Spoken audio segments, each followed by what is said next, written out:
नमस्कार, मेरे सभी मित्रों का स्वागत करता हूं मेरे YouTube चैनल पे। मैं हूं एस्ट्रोलॉजर डॉक्टर रवि गुप्ता।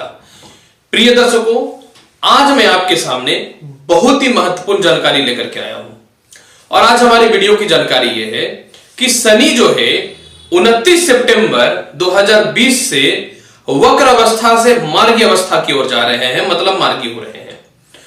तो इसका प्रभाव तुला लग्न, तुला राशि वाले आपके ऊपर क्या पड़ेगा। ऐसे में एक बात बताना चाहूं कि जिनको भी यह फलादेश देखना है वह कोशिश कीजिएगा लग्न से देखने का। जिनके लग्न नहीं होंगे वह राशि से देख सकते हैं। तुला लग्न, तुला राशि वाले 29 सितंबर से लेकर के मई 2021 तक शनि मार्गी रहेंगे, क्योंकि मनुष्य के ऊपर शनि ग्रह का प्रभाव इतना ज्यादा पड़ता है कि अगर शनि अच्छा ना हो तो मनुष्य अपने जीवन में संपत्ति, सुखों का भोग और राज्य सम्मान तो प्राप्ति नहीं कर पाएगा, क्योंकि शनि संपत्ति के कारक होते हैं और मनुष्य के जीवन में उसके कर्म को भी अधिनिष्ठ करते हैं। तो निश्चित तौर पे इसका प्रभाव बहुत ज्यादा पड़ता है, इसलिए अलग अलग वीडियो मैंने बनाया है। अब मैं आपको जानकारी देना चाहता हूं तुला लग्न और तुला राशि वाले, जब शनि मार्गी होंगे ना तो शनि आपकी कुंडली में चौथे स्थान पे विराजमान रहेंगे। और सबसे महत्वपूर्ण बात, शनि अपनी राशि में मार्गी हो रहे हैं, तो जब चौथे हाउस में शनि आपके विराजमान रहेंगे तो सस योग नामक राज्यों को उत्पत्ति कर देगा।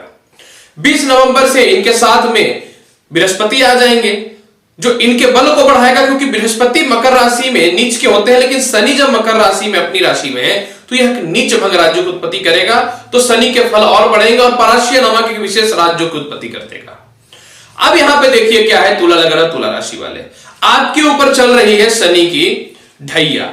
अब शनि की ढैया तो शुभ नहीं होती है, लेकिन जब सस योग का निर्माण आपकी कुंडली में होगा तो शनि का ढैया का कोई भी अशुभ प्रभाव नहीं पड़ेगा। हाँ, इस चीजों को मैं बताना चाहता हूं कि जब 2020 में शनि वक्र अवस्था में चल रहे थे तो आपके माता का स्वास्थ्य खराब हुआ, शिक्षा में बाधाएं उत्पन्न हुई, मानसिक तनाव हुआ, संपत्ति में बाधा हुआ, स्थान परिवर्तन हुआ और नौकरियों में भी स्थितियां और व्यापार में भी स्थितियां बद से बदतर हुई। लेकिन अब 29 सितंबर से तुला लग्न और तुला राशि वाले जब शनि मार्गी हो जाएंगे तो आपको क्या क्या और शुभ फल प्राप्त होने वाला ये देखिए। एक्चुअली में शनि आपको जो है राज्य सम्मान की प्राप्ति करवाएगा, क्योंकि शनि इसके कारक है। शनि का काम है आप जितना कर्म करेंगे उसके कर्म को, फल को, अगर आप अच्छा कर्म कर रहे हैं तो बढ़ा के देना, आप कोई भी कर्म करेंगे तो भी इनका काम है उसको बढ़ा करके देना। अगर पत्रिका में शनि शुभ है तो सबसे पहले ये आपके कर्म के फल को बढ़ाएगा। इसके अलावा क्योंकि सस योग उत्पत्ति करेगा और शनि पंचमेश भी है, यानी पंचम हाउस की भी अधिपति है, क्योंकि पंचम हाउस जो होता है उसमें कुंभ राशि विराजमान होंगे, उसके भी स्वामी जो है वह शनि महाराज है।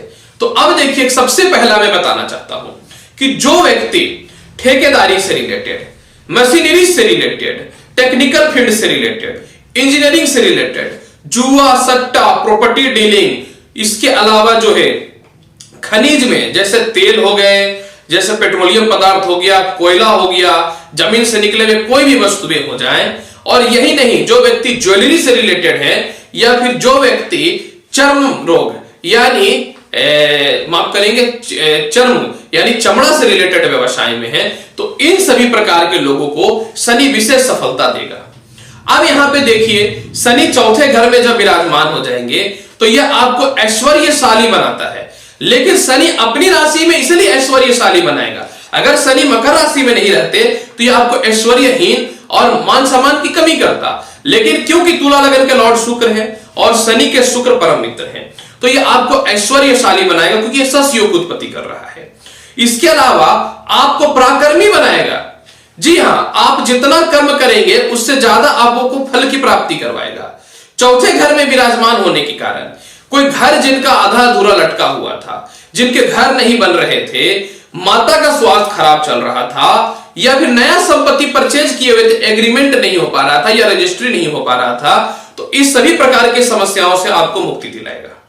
अब सबसे महत्वपूर्ण चीज देखिए क्या है, क्योंकि ये पांचवें घर के भी अधिपति हैं, जब पंचमेश यानी त्रिकोणेश केंद्र में चला जाए तो यह एक और विशेष प्रकार का राज्य की उत्पत्ति करता है। तो पंचम हाउस में देखिए, जो व्यक्ति लॉटरी, सट्टा, वाइन, कोयला, लोहा, उद्योग, इन सभी चीजों से रिलेटेड काम में है, उनको जबरदस्त ये सफलता तो देगा ही देगा, लेकिन क्योंकि पांचवा घर संतान, आपके प्रेम का और नौकरी का भी होता है, तो तुला लगन और तुला राशि वाले, तो यह आपको संतान में सुख की प्राप्ति करवाएगा। जिनके संतान की नौकरियां नहीं लग रही थी या संतान के करियर के कारण चिंतित थे, तो तुला लगन और तुला राशि वाले यह समस्याएं भी आपके शनि महाराज दूर करेंगे। अब यहां पे देखिए तुला लगन और तुला राशि वाले, क्योंकि पांचवा घर जो होता है आपके नौकरी में स्थिरता का होता है, पॉलिटिक्स से रिलेटेड होता है, तो पांचवा घर जो है आपको नौकरी में स्थिरता प्रदान करेगा। जिनके अपॉइंटमेंट लेटर आ चुके थे लेकिन ज्वाइनिंग लेटर नहीं आए थे, उनकी समस्याओं को यह दूर करेगा। प्रेम में जिनकी बाधाएं चल रही थी, इन दिनों प्रेम में किचर किचर, परेशानी, तनाव, स्थिति खराब हो रहा था, वह समस्याएं दूर हो जाएंगी 29 सितंबर से। और क्योंकि पांचवा घर एक सबसे महत्वपूर्ण होता है, और महत्वपूर्ण यह भी होता है कि जिनका विवाह हो चुका था, उनकी धर्म पत्नी या फिर उनके चाहने वाले उनको प्रेम नहीं कर रहे थे, तो वह समस्याएं भी दूर हो जाएंगे। अब यहां पर सबसे महत्वपूर्ण बात देखिए, इस बात को मैं एक्सेप्ट करता हूं कि शनि की दृष्टि शुभ नहीं होती है, और शनि जहां बैठता है वह तीसरी, 7वीं और 10वीं हाउस को अपने स्थान से देखता है। तो तुला लगन और तुला राशि वाले शनि की तीसरी दृष्टि छठे हाउस पे पड़ेगा। अब यहां पे एक बहुत महत्वपूर्ण बात को समझिए, छठे हाउस में शनि जो होते हैं वह कारक होते हैं। तो जब छठे हाउस में शनि कारक होते हैं, इनकी दृष्टि भी शुभ रहेगी, भले ही मीन राशि पे है, तो आपको रोग, ऋण, शत्रु से रक्षा करेगा, स्वास्थ्य के आपको ठीक करेंगे, क्योंकि शनि घुटना, एलर्जी, स्वास्थ्य संबंधित समस्या, मानसिक विकृति, मानसिक तंत्रिका रोग, इन सभी चीजों के कारक होते हैं। तो इन सभी चीजों से आपको मुक्ति दिलाएंगे। साथ में इनकी, अब देखिए इनकी क्या है कि इनकी 7वीं दृष्टि तीसरे माफ करेंगे, इनकी 7वीं दृष्टि 10वें हाउस पे कर्क राशि पे है, और कर्क राशि के स्वामी जो है चंद्रमा है, और चंद्रमा का शनि से तालमेल तो बढ़िया नहीं है। तो अब यह क्या करेगा कि आपके पिता से आपके तालमेल को थोड़े से डिस्टर्बेंस उत्पन्न करेगा। आपके जो बॉसेस रहेंगे नौकरी के, उनसे मतभेद उत्पन्न करेगा। मन का कारक है चंद्रमा, और शनि को अगर मजबूत करके तुला राशि, कर्क राशि पे दृष्टि जाना है, तो यह आपके मन को खराब करेगा। तो शनि के राशि परिवर्तन में अन्य सफलताएं आपको प्राप्त होंगी तुला लगन तुला राशि वाले, लेकिन आपको अपने मन पे नियंत्रण रखना पड़ेगा, यानी क्रोध पे। दूसरी बात, पिता से कैसे भी परिस्थिति खराब हो जाए, आपको मतभेद नहीं करना है, बॉस से मतभेद नहीं करना है, यानी पेशेंस रखना है। अब यहां पे देखिए तीसरी दृष्टि इनकी, यानी 10वीं दृष्टि लग्न पे है, तुला राशि पे। तुला राशि में शनि उच्च का हो जाते हैं, तो ये आपको मान सम्मान और प्रतिष्ठा की प्राप्ति करवाएगा, लेकिन थोड़ा चेहरे पे फोड़ा फुंसी, हेयर फॉल की समस्याएं उत्पन्न करेगा, और साथ में जो है हल्का फुल्का जो है चेहरे पे कालापन या झुर्रियां उत्पन्न करेगा। तो आपको फेस का भी विशेष ख्याल रखना है। यानी तुला लगन और तुला राशि वाली, शनि का मार्गी होना आपके लिए कितना शुभ है ये तो आप समझ रहे हैं, लेकिन अगर इनका कुछ नेगेटिव फल है जो मैंने बताया, तो आपको क्या करना है, शनिवार के दिन सूर्यास्त का पीपल पेड़ में जो है आप दीप जलाइए। शनिवार के दिन गरीबों को जो है काला चप्पल, काला वस्त्र या फिर तिल से बने या फिर काले मिष्ठान जो उनको खिलाइए। इतना भी नहीं कर पाते हैं तो कम से कम शनिवार के दिन खिचड़ी बना करके गरीबों को वितरण कर दीजिए। तो आपके शनि के जो अशुभ प्रभाव है, यानी जिनकी नौकरियों में बाधा है, परेशानियां चल रही हैं, वह दूर हो जाएंगे।